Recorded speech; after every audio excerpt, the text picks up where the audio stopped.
He says he fought off 200 Taliban fighters, fell nearly 1,000 feet down a mountain, crawled for miles with a broken body, and lived to tell the tale. Hollywood turned it into a blockbuster. America turned it into legend. But what if the truth is messier than that? This isn't about disrespecting those who served. It's about asking hard questions, because when a story is used to inspire millions, recruit soldiers, and shape national memory, it deserves scrutiny, especially when that story becomes part of a national myth. Marcus Luttrell's account of Operation Red Wings is filled with contradictions. From combat claims to survival feats, the details don't just raise eyebrows, they clash with military reports, eyewitness accounts, and even his own book. Some things just don't add up. Was it an honest memory, distorted by trauma, a myth passed down to serve a purpose, or something else entirely? I'm not here to cancel anyone. But when a narrative becomes untouchable, we stop thinking critically, and that's dangerous. The truth matters, even when it's uncomfortable. Today, we're breaking down the facts, exposing the flaws, and asking the uncomfortable question: is Marcus Luttrell really the last survivor, or just the last narrator? Let's rewind to where this mission began. Let's go back to the beginning, Operation Red Wings. Originally, this mission was offered to the Marines. They passed. Why? Because their intel suggested the target, a regional Taliban figure named Ahmad Shah, wasn't significant enough to risk an operation. But the Navy SEALs picked it up, and that decision would change everything. Despite warnings that the area was crawling with insurgents, 4 SEALs were sent in for reconnaissance: Marcus Luttrell, Michael Murphy, Danny Dietz, and Matthew Axelson. Of the 4, only Dietz had seen prior combat. The others were fresh. Their objective wasn't to engage, just locate Shah and radio his position. In his book, Marcus claims Shah commanded between 80 to 200 fighters. But this doesn't make logistical sense. The region was sparsely populated, lacking the resources to sustain even half that number. Even locals have questioned that figure, and no surveillance data supported it either. There's also the supposed connection between Shah and Osama bin Laden. No credible evidence backs that up. It seems to be one of many embellishments that inflated Shah's importance and made the mission sound more urgent and heroic. Then there's the geography. Marcus said they were inserted at 7,500 feet into a snowbank in July. In that region, July temperatures soar above 100 degree Fahrenheit during the day. And his claim that it dropped to 2 degree Fahrenheit at night, that kind of temperature swing doesn't happen anywhere on Earth, period. These aren't minor errors. These are core details that shape how we understand the mission. When the story doesn't line up with science, climate data, or known intelligence, it's not just a slip, it's a red flag waving in plain sight.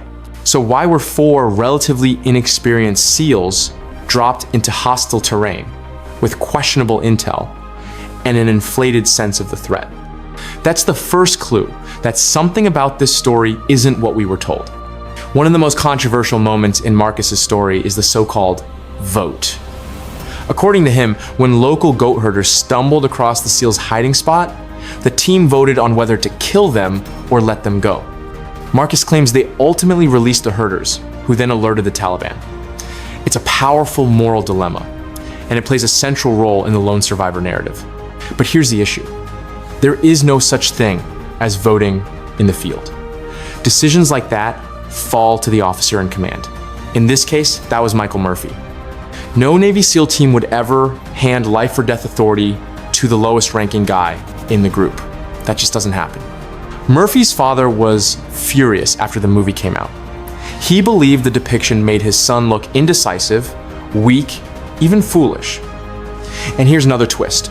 Marcus later admitted in his book that the herders never told anyone. So how were they discovered? This casts doubt not just on the goat herder story, but on the very foundation of the ambush itself. Then there's the timeline of the firefight. Marcus says it lasted 4 hours, but combat footage and radio transcripts suggest it lasted just 12 minutes. That's not a typo, 12 minutes from contact to silence. He also claimed a 1-2-year-old shot down the Chinook helicopter with an RPG. Think about that. RPGs are heavy, difficult to aim, and require training. The idea that a child took out a US military aircraft, it's cinematic, but it's incredibly unlikely. And then there's the infamous fall. Marcus says he tumbled 900 feet down a rocky mountain, took 3 RPG blasts, and bit his tongue in half, swallowing it. Yet in interviews, he later described his tongue as simply dry. In his book, he mostly walked, not crawled. These changes aren't small, they reshape how we picture the trauma. So, which version is true? One paints him as an unbreakable warrior. The other, as a man caught in chaos, maybe even paralyzed by shock. Either way, the facts and timeline just don't align, and it forces us to reconsider everything we've been told so far. Now let's talk about the firefight and the helicopter. Marcus described a relentless 4-hour battle in which he and his team fought wave after wave of Taliban fighters. He says they killed dozens before being overrun. But let's look at what we actually know. According to military audio logs, the firefight lasted about 12 minutes. That's not speculation. It's backed by time-stamped communication records. SEAL teams are trained to log every call, every shot, every movement. There's no evidence supporting a drawn-out engagement. If the SEALs really held off over 100 enemies for hours, wouldn't there be more radio chatter? More recorded shots? More signs of resistance? But instead, radio silence. Then there's the Chinook. The rescue helicopter was reportedly shot down before it could deploy reinforcements. Marcus has said that a young teenager fired the RPG that hit the aircraft. But let's be realistic. Firing an RPG accurately at a moving helicopter requires strength, timing, and practice. Military analysts have pointed out that it's unlikely a child could even lift it, let alone land a direct hit under pressure. And perhaps the most suspicious detail of all, Marcus says he unloaded mag after mag during the firefight. Yet when villagers found him, he still had all 11 magazines strapped to his vest untouched. The exact number he was issued. Think about that. If you were fighting for your life, would you never reload once? Would you still have every round? Some rangers who later found him believe Marcus may have gone into shock early in the battle, or even never fired at all. That might explain the silence from his rifle, the clean mags, and the inconsistencies in his memory. That single fact, the magazine's cuts right through the middle of his story, it raises a haunting possibility. What if he never fired? That doesn't make him a coward. It makes him human.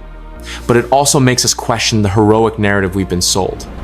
Marcus's story of survival is legendary, but when you peel back the details, a different picture emerges. He claims he fell 900 feet down a rocky cliff, took 3 direct RPG blasts, bit his tongue in half and swallowed it, and then crawled over 7 miles on his stomach through rough terrain. It sounds like something straight out of a superhero movie. But even in his book, those events aren't described the same way. There, he says, his tongue was dry and stuck to his mouth, not bitten in half. He describes walking, not crawling, for most of the journey. And the so-called 900-foot fall, there's no physical evidence supporting that scale of injury. When villagers found him, they described minor cuts, dehydration, and fatigue, not the catastrophic trauma one would expect. The official after-action report backs this up.